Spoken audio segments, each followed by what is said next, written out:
Liz, I know you've spent a bit of time in D.C. I certainly have. It just kind of comes with the job. And one thing that always hits me when I go to Capitol Hill is how many cameras there are. It's honestly, it's worse than Las Vegas. There are cameras everywhere. And yet we have no ID so far on the guy who left the pipe bombs at the RNC and DNC. And now, most recently, we had a leaker in the Supreme Court leak the Dobbs decision. Everything is surveilled. Everything's identified. Everything is tracked by the government. And they finally came out and said, whoopsie, we just couldn't find him. And I'm really supposed to buy all this that they just couldn't find this person?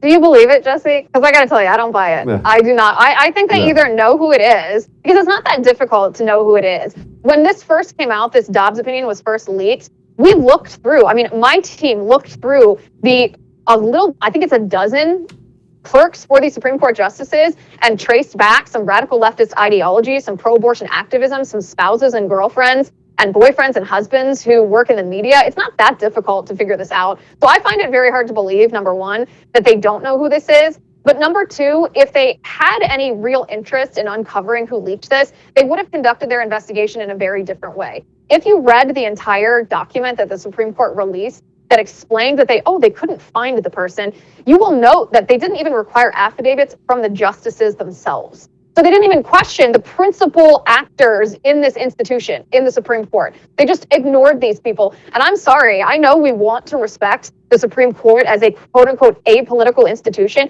but as long as Sonia Sotomayor is on the bench, let me tell you, the Supreme Court is not an apolitical institution. She is a far leftist judicial activist, and I'm not accusing her, but I wouldn't put it past her or a member of her staff to look the other way while this was leaked. The Dobbs opinion was leaked. The other part of this is they blamed, in this document, when the Supreme Court announced that they couldn't find this leaker, they blamed it on the pandemic. They said, well, work from home and people not being on these centralized servers made it much more likely that something like this would happen. And I thought to myself, COVID-19, the virus, didn't do this. This was government-mandated policies that did this. So now, instead of just one leaker, probably a far leftist, being to blame, you can blame the entire Democratic Party for this.